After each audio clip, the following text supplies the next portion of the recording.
Lettre de Jacques à César. Me voilà de retour dans mon quotidien, et ce n'est pas si simple, parce que votre contagion me fait découvrir la pesanteur de mes habitudes. Pourtant, c'est un autre homme qui est revenu, grâce à vous. Un homme dorénavant certain qu'il existe un autre versant que chaque instant propose. Il me semble que je vous cherchais, tant je suis infirme en matière de bonheur. Mais qui êtes-vous donc pour qu'une telle rencontre ait lieu entre nous? Mes rendez-vous habituels sont si loin de l'intensité que nous avons partagée. En quelques heures, vous m'avez fait mesurer la force des mots quand on laisse au silence le soin de trouver les adjectifs. Aujourd'hui, je le vois déjà, quelque chose est parti. Je ne sais plus ennoblir l'instant, comme vous me l'avez montré. Je suis à nouveau seule sur terre. J'ai perdu celui qui m'accompagne. Indiquez-moi comment le retrouver. Que Dieu vous garde, si le mot Dieu ne vous indispose pas. Signé Jacques. Bon, j'avais fait de mon mieux, recommençant 10 fois ma lettre. Bien sûr que j'en avais trop dit. Maintenant, qu'allait-il se passer? Allait-il au moins me répondre? Chaque matin, je guettais le courrier un peu plus embarrassé que la veille. Et si j'avais tout simplement tout inventé? 5 jours plus tard, elle était là, dans la boîte aux lettres. En tenant compte des délais de la poste, il y avait donc répondu tout de suite. Était-ce un bon ou un mauvais présage? En ouvrant la lettre, je fus saisie. J'aurais pourtant dû m'y attendre. Seulement quelques lignes, écrites sur une feuille de cahier arrachée. Sauveterre le 22 décembre. Le hasard n'existe pas. Celui qui souffre cherche un père et il marche plus longtemps que les autres. Alors, naturellement, il rencontre celui qui cherche un fils. C'est la moitié du plan.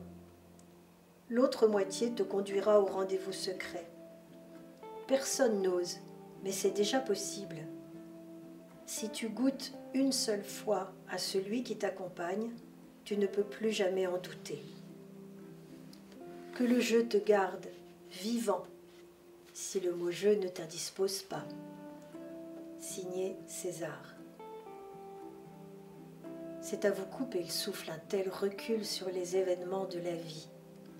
J'étais heureux, profondément heureux. Pour la première fois de ma vie, j'eus la conviction d'avoir rencontré un homme, un vrai, un qui m'attendait. Que pouvez-vous nous dire sur celui qui m'accompagne? Alors ça, vous avez touché du doigt le cœur du message de César. C'est justement toute l'ambiguïté du mot maître spirituel ou père spirituel. Maître spirituel, c'est en Orient, père spirituel, c'est en Occident. C'est-à-dire, en fait, il existe un maître spirituel extérieur qui nous conduit au maître spirituel intérieur qui est l'ange, qui est le conseiller intérieur, qui est la petite voix qui nous parle en vérité quand on se pose les bonnes questions. Et il nous faut une espèce de guidance extérieure, de scolarité extérieure, d'amour extérieur, d'accouplement extérieur avec ce père spirituel extérieur ou ce maître spirituel pour rencontrer le rendez-vous secret avec l'ange. Il y a un rendez-vous pas secret avec le père spirituel ou le maître. Et il y a un rendez-vous secret, parce qu'il a lieu dans le silence de notre être, entre nous et l'ange. L'ange gardien, c'est la seule chose céleste qui soit attribuée à notre être, qui a pour mission de s'occuper que d'une seule chose, chacun de nous.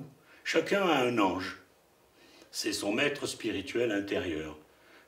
Mais tout le monde n'a pas un maître extérieur qui le conduit au maître intérieur. Et donc je dirais, dans cette lettre, ce qui est magnifique de puissance, c'est incroyablement en quelques lignes comment César résume la nécessité de la présence du maître extérieur qui, si elle est juste, conduit au maître intérieur, au rendez-vous secret.